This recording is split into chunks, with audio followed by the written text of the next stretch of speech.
Here's the neck knife that CRKT sent me for review, the Keramin. The name derives from it being part of the Minimalist series, and obviously it has a karambit style blade. So yeah, karambit, Minimalist, Keramin. There you go. It's about $25 knife. Oddly enough, the sources that I usually check, Amazon and HR Knives, don't have this one at all. But you can find it at Knife Center and other online stores. As usual, I'll post the relevant links down there in the video description, as well as the specifications. Let's look at the blade here. It's made of 5CR15 MOV, stainless steel with bead blast finish. And that is a budget steel. Well, obviously, considering the price. But for that, it's actually fairly good. People often compare it to 420HC, which isn't bad either. It doesn't have the greatest edge retention, but on the upside, it's easy to sharpen. It's corrosion resistant, and it's also pretty flexible. So for a fine blade design like this, it's probably not a bad idea. The hardness is 55 to 57 HRC, and yeah, again, that's not particularly hard, but considering how fine the point here is, I'm actually happy with that, because if this was tempered to a hardness of, say, 59, 60, that tip would probably be very prone to just snapping right off. And I am already quite worried about this point, because it is just extremely fine. You can see right there next to my finger, that's a really fine needle point. Which on the one hand is nice for some tasks where you want to get in there and do some fine work, but it does worry me. Personally, I would have preferred if the curvature wasn't quite as pronounced towards the end, if the tip looked more like, say, like this. That would definitely be preferable in my opinion. This is just too fine, especially also if you consider the distal taper. That's also considerable. It's not just narrow in this direction, it's also really thin towards the point. Let's look at the handle scales. They are resin infused fiber. Some websites say micarta.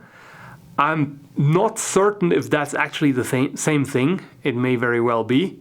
Someone will probably clear that up in the comment section. But in any case, it is a very attractive design with the green and black laminate, or, well, might be dark gray, but, well, actually I think it's a very dark green, depending on the light. But in any case, let's not get bogged down with the color definitions. And also it's nicely ergonomic. It's basically finger trowels all the way, and it was also a very smart decision to add this piece here at the end. I'm not quite sure what to call it. It's not really a lanyard, is it? But whatever it is, it definitely helps you to hold on to it, because that's where your pinky or little finger rests.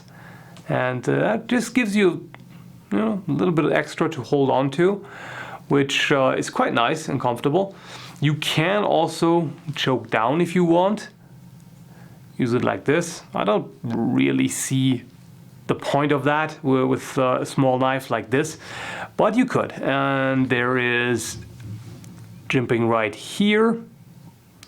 That's one natural position where your thumb can rest, or you can put it up here, which is also very natural and gives you a lot of control. Works quite nicely when you're cutting tough materials. Several layers of cardboard right here. Works pretty well. And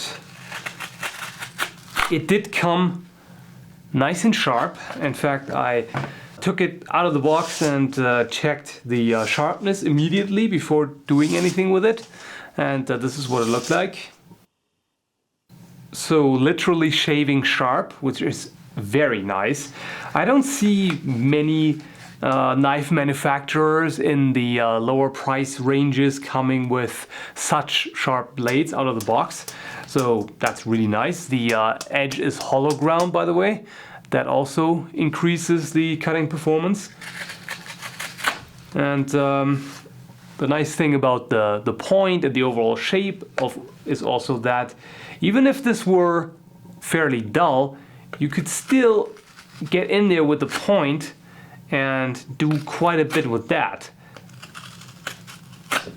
And the nice thing about the Hawkbill shape is that as you're cutting material, you're basically dragging it into the curvature of the blade.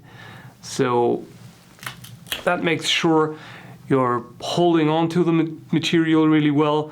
Let's take a look at what it does to this ballistic gel. That stuff is really hard to cut because of the high traction, but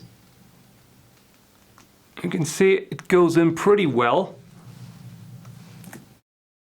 And soft material like this, the point really comes in handy.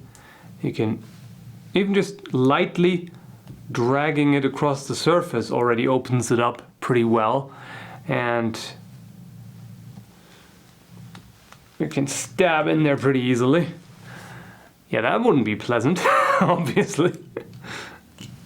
I could definitely also see this as a backup self-defense option, because with this point here, you're gonna do a lot of damage just dragging it across. That is nasty.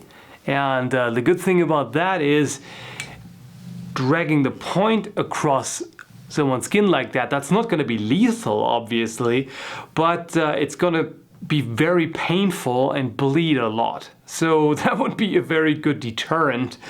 You know, if you wanna show someone that you mean business, just drag it across their hand when they're reaching for you or something. Yeah, it's gonna be very painful, but not a serious injury. If you want to give them a serious injury, well, you can't do that too, of course. And the design of the grip definitely makes sure that it would be very difficult to take that from you, simply because it just locks in so well into your hand. It comes with a Kydex sheath and attached paracord to hang it from your neck.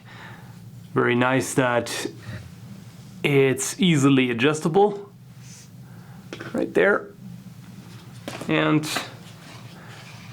it locks into the sheath quite securely. No way of falling out, but it's very quick and easy to draw. So yeah, there's not much to say about this. It simply works. So there are definitely a number of things I like about this. I like how good it feels in the hand, and how well you can use the blade for fine tasks. I'm personally definitely a fan of the Hawkbill style blade, but I also see some issues. Like, as I already mentioned, the point is just dangerously thin and narrow. I would expect that with hard use to just bend or break fairly quickly. So that is actually my main complaint about this. And also, even though I do like Hawkbill knives, they do have their limitations. There are some things for which they are better. Like, say, opening boxes, for instance. You can do that pretty easily because you can get in there nicely and cut the tape or cut strings or whatever pretty nicely. But because it's such a specialized blade, there are some things that you can't do so well. If you want to cut straight like this, it's not going to be as good as a straight blade or a blade that is curved in the opposite direction, simply because you're always you have a tendency to contact more with the point, so you're more ripping, tearing than cutting when doing that. For the price, you can't really go wrong with it. Even if you're not a fan of Hawkbill blades, the Minimalist series still has other blade shapes available that all have the same style of grip. I've already carried it around my neck for EDC purposes, and you forget about it pretty quickly because it's very unobtrusive. You don't notice it too much, and it's always ready for action, if you will. Definitely nice. It would actually also make for a good collector's knife, simply because of the unusual shape and the really nice handle scales.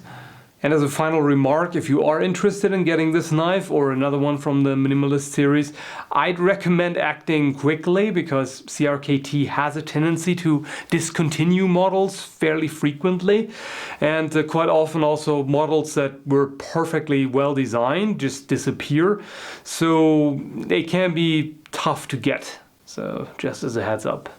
Anyway, I hope you found the review helpful, and thanks for watching.